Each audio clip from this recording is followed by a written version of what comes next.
साथियों नमस्कार, आप सबका स्वागत है हमारे चैनल पे।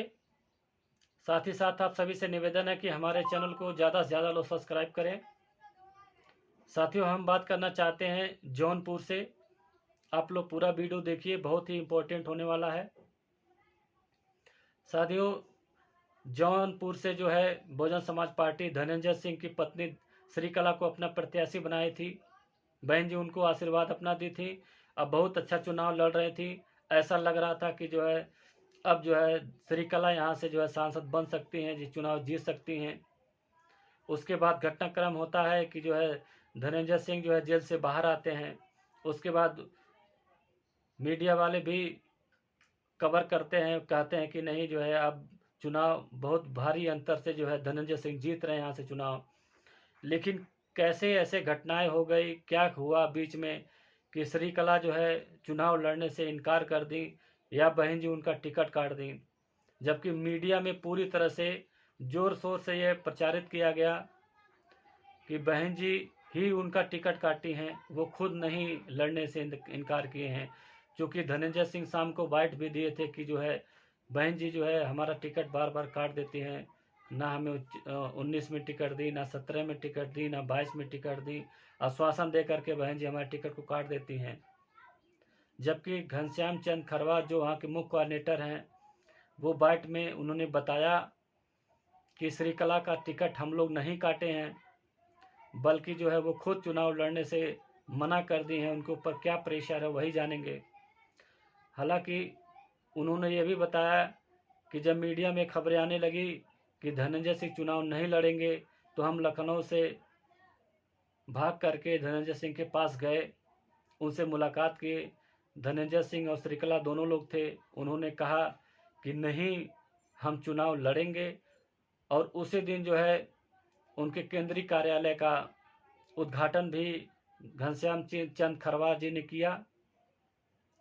उसके बाद जो है मीडिया के द्वारा वहाँ पे मीडिया बंधु को बुला करके प्रेस कॉन्फ्रेंस किया गया। धनंजय सिंह कहे कि मैं चुनाव लड़ने जा रहा हूँ, ये जो खबरें आ रही हैं वो गलत हैं, मैं चुनाव जो है नहीं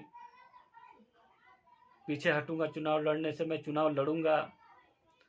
तो फिर क्या हुआ, 11 बजे रात में कोऑर्डिनेटर को फ़ोन करके उन्होंने कह दिया कि आप दूसरा प्रत्याशी। हालांकि उन्होंने ये ईमानदारी दिखाई कि उन्होंने फ़ोन करके बता दिया कोऑर्डिनेटर को, आप दूसरा प्रत्याशी उतार दीजिए, हम जो है चुनाव नहीं लड़ेंगे।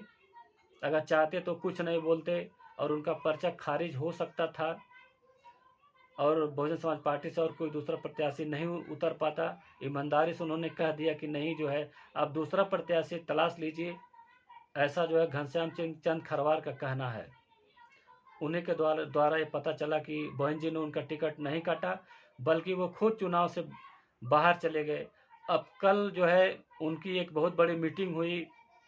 उस मीटिंग में वो खुल करके उन्होंने कहा कि भारतीय जनता पार्टी को आप लोग वोट करिए, यानी कि अब वो बीजेपी में चले गए हैं, बीजेपी को समर्थन दे रहे हैं। तो अब एक और सवाल उठ रहा है कि अगर धनंजय सिंह बीजेपी को समर्थन दे रहे हैं तो उनकी क्या मजबूरी होगी। अगर मजबूरी नहीं रहती तो बहुजन समाज पार्टी से चुनाव लड़ते। अगर वो चुनाव लड़ते तो श्याम सिंह यादव को टिकट नहीं दिया गया होता, जबकि पहले वो सिटिंग एमपी रह चुके हैं। लेकिन जब ये इनकार कर दिए तो रातों रात बहन जी जो है श्याम सिंह यादव के पास फ़ोन करके उनको कह दी कि नहीं आप चुनाव लड़िए, हम आपको टिकट दे रहे हैं, आप चुनाव लड़िए। तब श्याम सिंह यादव तैयार हो गए रात में। अब कागज उगज बनवा के पहले से पक्का थे। अब उन्होंने आवेदन कर दिया, चूंकि उसी दिन लास्ट दिन था। तो अब सवाल ये उठ रहा है कि अब जो मीडिया नंगा नाच कर रही थी कि आकाश आनंद को किसके इशारे पर बहन जी ने निकाल दिया है, बहन जी के ऊपर कौन दबाव बना रहा है कि वहाँ धनंजय सिंह का टिकट काट दिया गया। जबकि ऐसा नहीं है कि बहन जी किसी के दबाव में आकर किसी का टिकट काटती हैं। वो जाति समीकरण वहाँ का देखती हैं, उसके हिसाब से टिकट का बंटवारा करती हैं। बहन जी से ज़्यादा अखिलेश यादव टिकट बदले हैं, चाहे मेरठ में हो गया, चाहे श्रावस्ती में हो गया, और कई सीटों पे अखिलेश यादव, कन्नौज का भी था, कन्नौज भी वो नहीं लड़ना चाहते थे। उसके बाद वहाँ के कार्यकर्ता लोग कहे नहीं यहाँ चुनाव लड़िए, कि कन्नौज में भी जो है अखिलेश यादव फिर अपना पर्चा भरे। तो मिला जुला कर बहुत सारे ऐसे सीटों पे अखिलेश यादव अपना टिकट बदले, प्रत्याशी बदले, लेकिन उनके खिलाफ मीडिया वाले एक शब्द नहीं बोलते हैं कि आपने टिकट किसके दबाव में बदला। सिर्फ मायावती को ये लोग टारगेट करके मीडिया का नंगा नाच शुरू कर दिए। 2 से 3 दिन तक सिर्फ ट्रायल होता रहा। धनंजय सिंह का टिकट बहन जी ने किसी के दबाव में काट दिया है। यानी जितने लोग था मीडिया वाले, वो लोग बस एक ही बात कर रहे थे कि बहन जी किसी के दबाव में आकर के उनके टिकटों का बंटवारा हो रहा है। आपने 23 मुसलमान को टिकट दे दिया। इसके ऊपर बवंडर खड़ा हो रहा था कि आपने गठबंधन प्रत्याशी को हराने के लिए आपने वोट किया, प्रत्याशी खड़ा किया। और जो 23 करीब ब्राह्मण और ठाकुरों को मिलाकर 22-23 लोग को बहन जी ने प्रत्याशी बनाया। तो ऐसे में लोग नहीं कह रहे थे कि जो बहन जी गठबंधन की बी टीम है, या बहन जी जो है हमको फ़ायदा पहुंचाने के लिए ब्राह्मण ठाकुरों को टिकट दिए हैं। जहां मुसलमानों को क्या नाम है, समाजवादी पार्टी कोई विशेष टिकट नहीं देती है। खास करके अपनी बिरादरी यादव बिरादरी में भी कोई खास टिकट नहीं दी है समाजवादी पार्टी। खाली अपने घर घराने में ही टिकट का बंटवारा करके वो चुनाव लड़ते हैं, दूसरे का वोट लेते हैं, लेकिन उनको जो सांसद विधायक नहीं बनाना चाहते हैं समाजवादी और गठबंधन के लोग। अगर बहन जी हर बिरादरी को लेकर के चलती हैं तो इसमें क्या बुराई है, लेकिन मीडिया का जो परसेप्शन होता है वो कामयाब हो जाते हैं। यहाँ तक कि बहुत सारे ऐसे बाइट सुनते हैं। मैं न्यूज़ 24 देख रहा था, उस पर जो है राजीव रंजन अपना दे रहे थे कि हमें विशेष सूत्रों के द्वारा पता चला है कि बहन जी ने उनका टिकट काटा है धनंजय सिंह का, जबकि सरासर ये गलत है। बहन जी ने टिकट नहीं काटा। बहन जी उनको प्रत्याशी बनाई। अगर उनको टिकट काटना होता तो पहले श्याम सिंह यादव के क्यों नहीं टिकट देते, जबकि वो सीटिंग एमपी थे बहुजन समाज पार्टी के। उनका टिकट क्यों काट करके धनंजय को बनाया गया। अगर धनंजय को लड़ाना नहीं होता तो क्या नाम है, क्यों भागे भागे घनश्याम चंद खरवार जौनपुर पहुंचे, फिर उनसे क्लियर किया कि आप चुनाव लड़ेंगे कि नहीं। उन्होंने कहा कि हाँ हम चुनाव लड़ेंगे। लेकिन मीडिया का जो नंगा नाच है वो बहुजन समाज पार्टी के खिलाफ हमेशा रहता है और हमेशा रहा है। और जो विपक्ष और मीडिया के लोग जो परसेप्शन बनाते हैं उनमें काफ़ी हद तक कामयाब हो जाते हैं।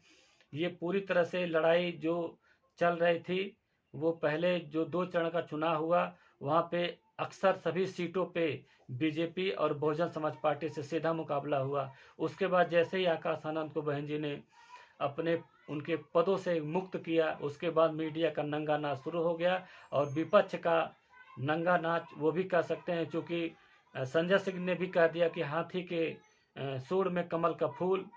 अखिलेश यादव ने भी कह दिया जितने अम्बेडकरवादी हैं अपना वोट खराब ना करें, वो हमें वोट करें, संविधान बचाने के लिए वोट करें। संविधान की कौन सी संविधान की बात अखिलेश यादव कर रहे हैं। जब महापुरुषों के नाम पे जिले बनाए गए थे उन्होंने काट दिया। जिन जिन क्या नाम है बाबा साहब या किसी और महापुरुषों के नाम से जिले बनाए गए थे या पार्क बनाए गए थे, उनका नाम उन्होंने काट करके पहले जैसा नाम रख दिया। अब वो संविधान बचाने की बात कर रहे हैं। लोकसभा में प्रमोशन वाला बिल जो है अखिलेश यादव ने फड़वा दिया, अब वो संविधान बचाने की बात कर रहे हैं। अब दलितों का वोट मांगने के लिए तमाम हथकड़े विपक्ष अपना रहा है, लेकिन उसके बावजूद भी काफ़ी हद तक वो कामयाब भी हो जाते हैं परसेप्शन बनाने में। यही कारण है कि बहुजन समाज पार्टी थोड़ी सी वीक नज़र आती है। हालांकि उनके जो वोटर इंटैक्ट खड़े होते हैं, इसी वजह से बहन जी जो है क्या नाम है, उनका जो वोट परसेंटेज है वो ठीक ठाक रहता है। लेकिन सवाल अब यही पैदा होता है कि धनंजय सिंह अगर भारतीय जनता पार्टी में लगभग चले गए हैं, चूँकि वो सभी से रिक्वेस्ट कर रहे हैं कि भारतीय जनता पार्टी को आप लोग वोट करिए, सपोर्ट करिए, तो इसका मतलब है कि वो भारतीय जनता पार्टी में ही क्यों चले गए और सपोर्ट क्यों कर रहे हैं। तो इसका मतलब है कि वो अपने आप ही उनके ऊपर कोई दबाव होगा, इसकी वजह से उन्होंने ऐसा किया होगा। नहीं तो काहे के लिए बहुजन समाज पार्टी का टिकट छोड़ करके और भारतीय जनता पार्टी को सपोर्ट कर रहे हैं और चुनाव वो लड़ भी नहीं रहे हैं, सिर्फ दूसरे को सपोर्ट कर रहे हैं। तो साथियों ये छोटा सा हमारा क्या नाम है बात, और आगे जो है आपके साथ हम और भी बातें साझा करते रहेंगे। साथियों आपसे निवेदन है कि हमारे चैनल को ज़्यादा से ज़्यादा सब्सक्राइब करें। धन्यवाद।